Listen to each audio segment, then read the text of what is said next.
کیا رب نے عطا ہم کو جو رحمت کا خزینہ ہے، کیا رب نے عطا ہم کو جو رحمت کا خزینہ ہے، بنایا جس میں اللہ نے مکہ و مدینہ ہے، نگینوں میں چنا اس نے ایک ایسا نگینہ ہے، نگینوں میں چنا اس نے ایک ایسا نگینہ ہے، بڑا الفا بڑا اعلیٰ محرم کا مہینہ ہے۔ خوبصورت لب و لہجے کے ساتھ عاشوراء محرم کو بیان کرنے کے لیے تشریف لاتے ہیں جامعہ کے طالب علم محمد ظہیر۔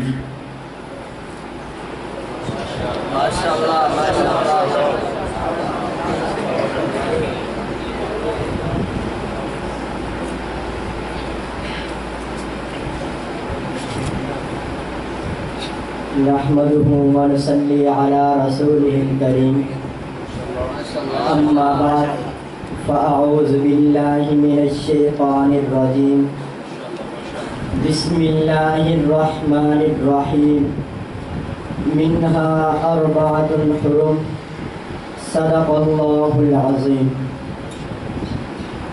اسلام کی آمد سے قبل قرآن پاک کی تصریح کے مطابق ایک سال کے 12 مہینے ہوتے ہیں۔ ان مہینوں کا اجر و ثواب اللہ رب العزت نے زمین و آسمان کی تخلیق کے وقت ہی لکھ دیا تھا۔ تمام انبیاء کرام علیہم السلام کی شریعتوں میں بھی سال کے 12 مہینے ہیں۔ ان 12 مہینوں میں سے 4 مہینے محرم، رجب، ذوالقعدہ اور ذی الحجہ یہ بہت ہی برکت، فضیلت و عظمت، ادب و احترام اور اعزاز و اکرام والے سمجھے جاتے ہیں۔ اس بات پر بھی شریعت متفق ہے کہ ان 4 مہینوں میں ہر عبادت کا ثواب زیادہ ہوتا ہے اور گناہوں کا وبال بھی زیادہ ہوتا ہے، کیونکہ ضابطہ ہے جس جگہ جس وقت عبادت زیادہ درجے رکھتی ہے وہاں پر گناہوں کا وبال بھی زیادہ ہوتا ہے۔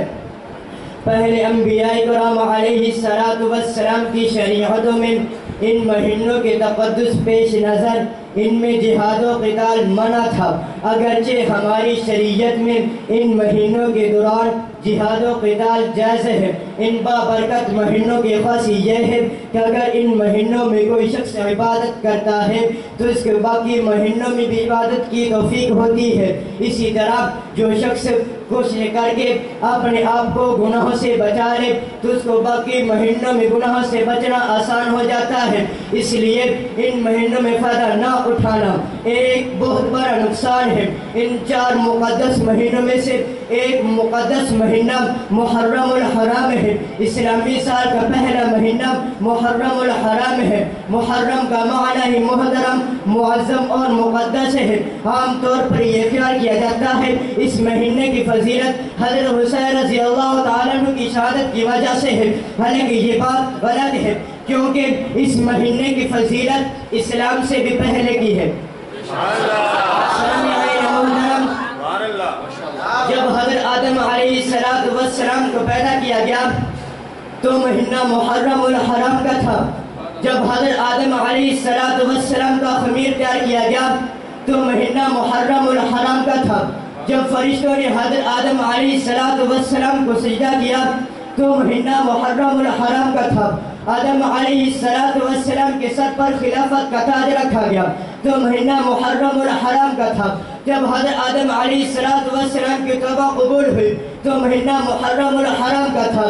جب حضرت ادریس علیہ السلام کو اعلیٰ مرفع مقام نصیب ہوا تو مہینہ محرم الحرام کا تھا۔ جب حضرت نوح علیہ السلام کی کشتی جودی پہاڑ پر ٹھہری تو مہینہ محرم الحرام کا تھا۔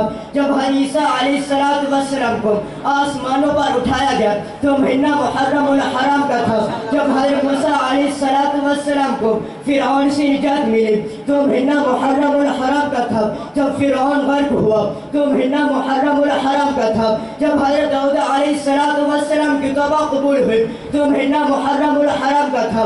جب حضرت ابراہیم علیہ السلام کو آگ سے نجات ملی تو مہینہ محرم الحرام کا تھا جب حضرت ابراہیم علیہ السلام کو خلیل اللہ بنایا گیا، تو مہینہ محرم الحرام کا تھا جب حضرت یونس علیہ السلام مچھلی کے پیٹ سے باہر آئے، تو مہینہ محرم الحرام کا تھا جب نمرود تباہ و برباد ہوا، تو مہینہ محرم الحرام کا تھا جب حضرت یوسف علیہ السلام تخت پر بیٹھے، تو مہینہ محرم الحرام کا تھا حضرت یعقوب علیہ السلام حضرت یوسف علیہ السلام طویل جدائی کے بعد ملے، تو مہینہ محرم الحرام کا تھا جب حضرت داؤد علیہ السلام لوہا نرم کرنے کا معجزہ عطا کیا گیا، تو مہینہ محرم الحرام کا تھا جب حضرت عیسیٰ علیہ السلام کو مردوں کو زندہ کرنے کا معجزہ عطا کیا گیا، تو مہینہ محرم الحرام کا تھا جب حضرت سلیمان علیہ السلام کو بادشاہت ملے، تو مہینہ محرم الحرام کا تھا جب حضرت آدم علیہ السلام کے بیٹے قابیل کو جب شہادت ملے،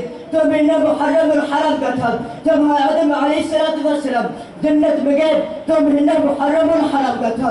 پہاڑ سمندر لوہا قلم اور جنت اسی دن بنے گی، زمین و آسمان اسی دن بنے گی، اور قیامت بھی اسی دن قائم ہوگی۔ سامعین محرم، محرم الحرام کی 10ویں تاریخ کو عاشورہ کہا جاتا ہے۔ یہ دن اللہ کی رحمت اور برکات کا خصوصی حامل ہے۔ جب تک کہ رمضان المبارک روزے فرض نہیں کیے گئے تھے، اس وقت تک عاشورہ کا روزہ رکھنا مسلمانوں پر فرض تھا۔ رمضان المبارک کی فرضیت کے بعد عاشورہ کے روزے کی فرضیت منسوخ ہوگی، لیکن آپ صلی اللہ علیہ وسلم نے عاشورہ کے روزے کو سنت اور مستحب قرار دیا۔ آپ صلی اللہ علیہ وسلم مدینہ طیبہ تشریف لے آئے، یہودیوں کو دیکھا وہ اس دن روزہ رکھا کرتے تھے۔ آپ صلی اللہ علیہ وسلم نے فرمایا تم روزہ کیوں رکھتے ہو؟ یہودی کہنے لگے یہ بہت عظمت والا دن ہے، اس دن اللہ پاک نے حضرت موسیٰ علیہ السلام کو فرعون سے نجات دی، اس لیے حضرت موسیٰ علیہ السلام نے اس دن روزہ رکھا۔ یہ سن کر آپ صلی اللہ علیہ وسلم نے فرمایا تمہاری نسبت ہم حضرت موسیٰ علیہ السلام سے زیادہ محبت رکھتے ہیں۔ آپ صلی اللہ علیہ وسلم نے خود بھی روزہ رکھا اور صحابہ اکرام کو بھی اس دن کا روزے کا حکم دیا۔ آپ صلی اللہ علیہ وسلم نے فرمایا کہ 10 محرم کو ہم بھی روزہ رکھتے ہیں اور یہودی بھی روزہ رکھتے ہیں، اس لیے ان کے ساتھ ہلکی سی مشابہت پیدا ہو جاتی ہے۔ اگر میں زندہ رہا 10ویں تاریخ کے روزے کے ساتھ 9 یا 11 محرم کے روزے رکھوں گا تاکہ یہودیوں کے ساتھ مشابہت ختم ہو جائے۔ محترم سامعین، حضرت ابو ہریرہ رضی اللہ تعالیٰ عنہ فرماتے ہیں کہ رمضان المبارک کے بعد افضل 10 محرم کا روزہ ہے، اور ایک حدیث میں آپ صلی اللہ علیہ وسلم نے فرمایا جو شخص عاشورہ کا دن اپنے گھر والوں اور اہل و عیال پر عام دنوں کی نسبت زیادہ خرچ کرے گا، عمدہ کھانا کھلائے گا، اللہ رب العزت اس کے روزے میں سال سال برکت عطا فرمائے گا۔ جو شخص 10 محرم کا روزہ رکھے گا، اللہ رب العزت اس 1000 فرشتوں کی عبادت کا ثواب، 10,000 حج عمرہ کرنے والا کا ثواب، 10,000 حج عمرہ کرنے والے کے ثواب، 10,000 شہیدوں کا ثواب عطا فرمائے گا۔ جو شخص عاشورہ کے دن کسی یتیم کے سر پر ہاتھ پھیرے گا، اللہ رب العزت اس کے ہر بار کے بدلے 1 درجہ بلند کرے گے۔ اللہ تعالیٰ سے دعا ہے کہ اللہ تعالیٰ ہم سب کو اس پر عمل کرنے کی توفیق عطا فرمائے۔